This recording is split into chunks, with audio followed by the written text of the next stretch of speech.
Hey everybody, welcome back to the channel, Brick System Brothers. This video is part 3 for my houseboat adventure, I guess, at this point. So if you haven't seen the first two parts, talk about the set that I built this from, and just went over the features and an overview of the MOC.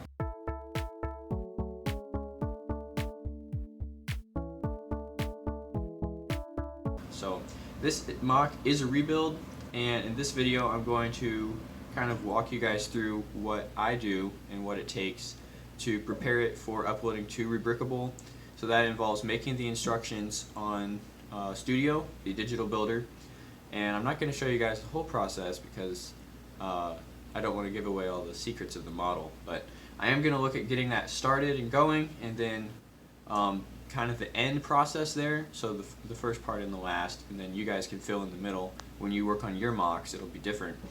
And then taking that and taking some set pictures that are nice and putting those on Rebrickable, writing a description, and getting that listing ready. And in this case, this MOC will also be for sale as a premium MOC, so like $1 or $2 for the instructions. I'm not asking a lot, but I do want to get a little bit back out of what I put in. So in that case, for a premium MOC, you do need to meet additional requirements. You know, you want to have nicer looking instructions, and you have to make sure, if it's a rebuild, if it's just a MOC it doesn't matter, but if it's a rebuild like this set is, you have to get all the correct pieces uploaded in the system so that it can read back into the set and say, yeah, all these pieces were in the original set, which in this case is the Houseboat of Dankness from Hidden Side. So stay tuned, we're going to see what all goes into that and how to get a premium MOC going on Rebrickable. Now a lot of people will just do a digital render of their MOC using Studio and use that for the image on Rebrickable, and that's fine. But when I do have a physical model, I really like to get a digital picture of that actual model for the page for the item on Rebrickable. And you can go on my account and see every MOC except for the barn that I've built physically, because I never did build the barn out of physical bricks, that was just in Studio. Every other MOC I have a picture on this kind of black background of the actual model. And I think what that does is it brings credibility to the model because it shows that you actually did build it out of physical pieces. And I think a lot of people are very capable in digital builders, but it's not always the easiest to see where your model might have stability shortcomings and that kind of thing. So once you have built a physical model, it's a lot easier to work backwards and try to fix those stability issues when you have that model in your hands and you have this physical thing to work with. And so I like to show that, yeah, I did put in the time and effort to build this physically, and I'm showing that by using an actual picture of that for the item page on Rebrickable. So I'm down on the floor. I've got this natural light here coming in, and it's actually perfect today because it's overcast, so it's a little bit of a softer natural light. I have this old photo album that has kind of like a black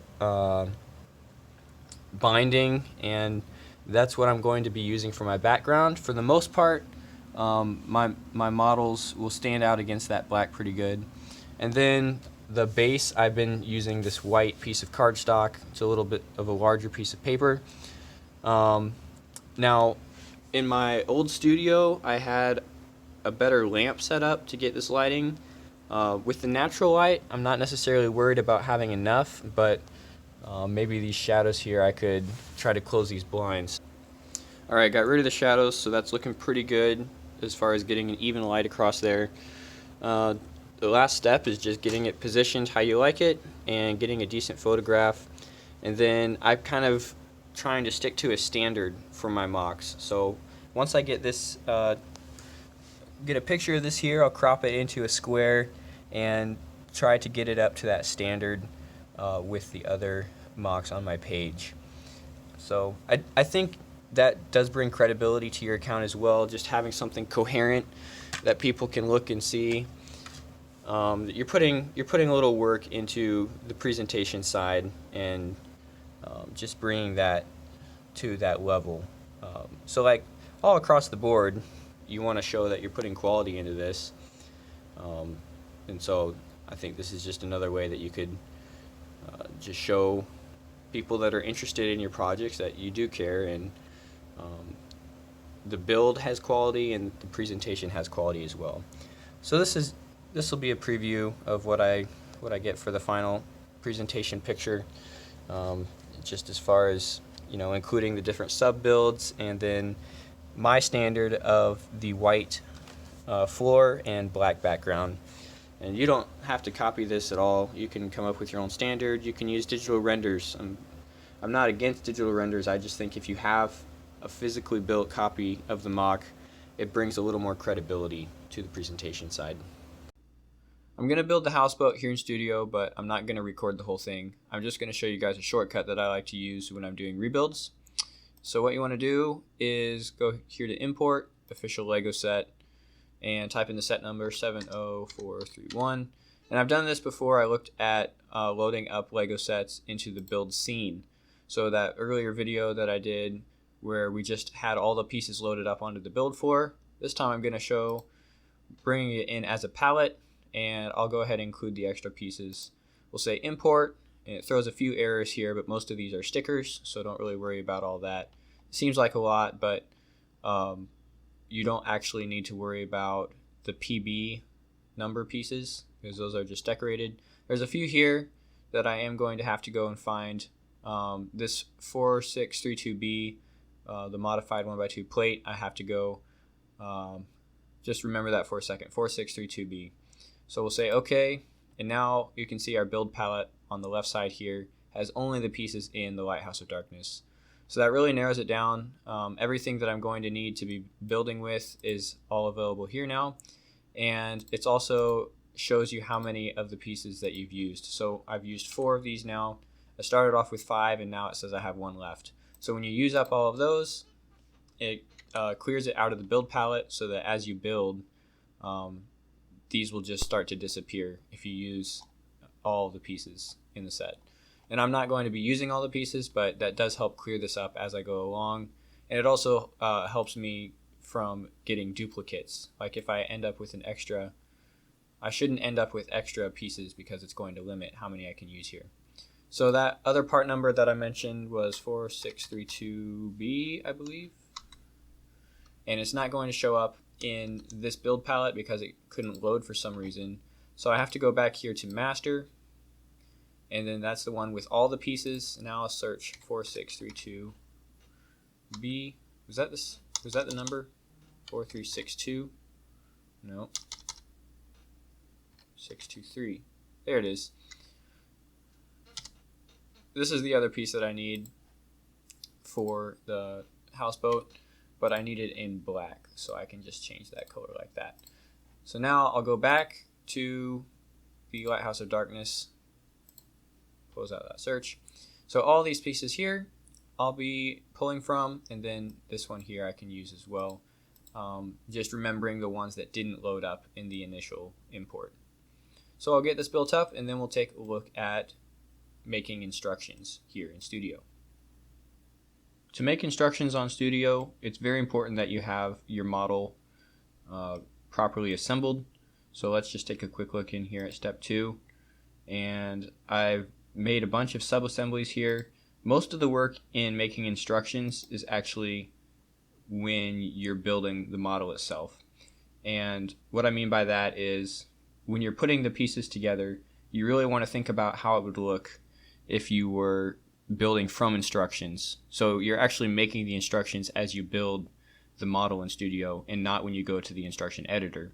The instruction editor is more of just the final positioning. So most of the work is in arranging your steps properly, but there is a little bit of work here as well on the final positioning and just cleaning up the pages. So depending on how visible things need to be and what format you want, because you can make this like a double page like this, and then you have 2 steps per page, but then you're going to have to go through and change all of these and really think about what kind of quality instructions do you want to have. So this is a good place to start. When you get into places where you need to have a good view of certain pieces, like this one, you can see it's telling you that you're going to need 2 1x4s, 2 of these plates, and then these 2 pieces. Well, these 2 pieces aren't anywhere to be found. Now, since I built the model, I know that they're over here behind this plate, but anyone following these instructions is going to be really confused. So what I need to do is come in here to the change step view and edit all of this stuff. And that just involves changing the scale like this. Oh, that's too small. In here, we're going to have to change these angles. So your X angle, I'll just put that at 45 and see what happens. Okay, so that's the baseline. We probably want that at 0. Y angle is going to rotate it the other way, 45, like that. I can rotate it even more to show the other side. And now we can see the part of the model I actually want to see. So we'll put this back into position and scale it back up a little bit. So going through and making sure that each step is like legible and makes sense from this point of view is actually a lot of work on this end as well, but this is what makes good instructions. So I just wanted to make a note of that. And like I said, these are, let's go back to the model. These instructions I'm going to be selling for a couple dollars, so I'm not going to show you guys how to build a model. If you really are interested, then help out our channel and head over to Rebrickable. But just putting forward some tips and notes on what it takes to make good instructions here. I'm going to go through this pretty quickly, and there's definitely more to say about putting MOCs on Rebrickable, but you're going to go up to MOCs, submit a MOC, and yeah, just work your way down. If you've ever done online forms or start accounts somewhere, it's you know the drill, fill in the boxes. So I'm going to call this, I know that I'm calling it the Houseboat of Dankness to parody the Lighthouse of Darkness, but I think for Rebrickable I want to go a little bit more professional, and I'm just going to call it Hidden Side Houseboat, like that. Theme doesn't really matter. If you're building within a theme, then try to find it here. I feel like this could swing either way, but I'm going to go with Hidden Side for the theme as well. And year design this year, 2020. You can add a little description here. I'll probably come back and fill this in later just because I'm trying to move through this quickly. And you can always go back and edit things down the road. So for the main image, what I was talking about earlier with the standard that I've kind of set, that's the one I want to use here. So I'm going to upload from the ones that I've taken, and here's the one that I want to use. So now you can see that this kind of matches, once it gets uploaded here, this will kind of match the other images I have for my cover pictures of my MOCs. And there are some quality standards here, so 1000 pixels wide, and you can also have a different aspect ratio, but I like to do everything square. So this will be my cover picture, and this will be the one that displays when you go to my account and it has a list of my MOCs. It'll have this picture here, and you can put in other pictures and links as well. I'm going to add this link to the previous video, the number 2, where I talk about the MOC more. So if you have like a web page where you talk about your MOCs, you can put that in here as well. I think all my MOCs have a video associated with them. We'll save that. Instructions is where you need to make the distinction between your free version or your premium MOC. So over here on your premium side, you can see that there are some additional requirements. If you're going to be selling them, there's a 10% commission fee to Rebrickable, unless you have membership, like I talked about in the introduction. And they have a bunch of tips for making better designs so that you get more sales. and you also need to have some form of account set up where people can actually pay you for it. So I've got my PayPal connected in here, and there is also this copyright notice, so you can't just go upload any old MOCs. You have to submit your own design, all that good stuff. Instruction type here is generated from Studio, so there's a wide variety of ones to choose from, but like I mentioned with Studio, those are generally a little higher quality. For the cost, I'm going to start this one at $2 like my other ones. Currency is US dollars. Instruction file, I'm going to add my Inside Houseboat NM file. That is the complete PDF. And you can also add it from a URL if you're hosting it online, but I have the actual PDF, so upload that. I mean, as long as you follow these steps and see what they actually are asking for, it's pretty easy to put a MOC on Rebrickable. Just make sure everything is going the way that you want it. We'll close that. Alright, so my PDF instructions are in. Make sure this is on the for sale premium side. Related sets, and here is where you put in the alternate. So you can say alternate build, and then you just enter the set number. Set numbers are pretty important in LEGO. House of Dankness. So now that will build that into the system. So when you go and actually look on Rebrickable at the set, and also on Brickset, because Brickset links to Rebrickable, it will show that my build is an alternate of the House of Dankness. Save and next step. Empty inventory. Alright, so this is where you have to upload the parts. And there's the long way around to do it and the fast and easy way around to do it. The long way is adding each part individually. The fast and easy way depends on a studio model like I built earlier. So we're going to import, and then we are going to select my studio file. I need to go back to my projects here. I actually need to go all the way back to my Lego folder and go to digital models, and I have it all sorted out here. So I just need to find the Houseboat of Dankness file right there, get that loaded in, and append parts. So append means to add, replace means take everything that you have out and put these in, subtract means take everything that you have here and take out the parts from this file. I don't have to add or delete any parts already, so I'm just going to append, and now it'll think for a second. Still thinking through. It's not a large file, but okay, so here it is. Detected studio file, processed, studio version, found 12 models. So those would be my submodels that I built in. 351 parts, that's good. Double check that right here with model info. This here is the number that I want to match, 351. So the studio file does match the 351 parts here. And then it does have a couple errors and warnings to keep an eye on. So that has loaded into the background, and it's going to tell me there are some issues to fix before I can approve it. It's just double checking all the pieces here to make sure that these do show up in House of Dankness. And these errors are probably just coming from the studio file, not having the correct elements. Like this 1x2, I can tell you right now, it says this tile isn't in the set because I had to use the plain tile in Studio, but the actual tile is printed. So that goes back to the Studio error where it can't upload a printed piece, and now that's showing up here again in Rebrickable. Thankfully, it's pretty easy to fix these. Here's the other one, the other cell phone print. And this one has an error. This one has an error. This one has an error. So it looks like there's just a couple color errors here. That should not be blue.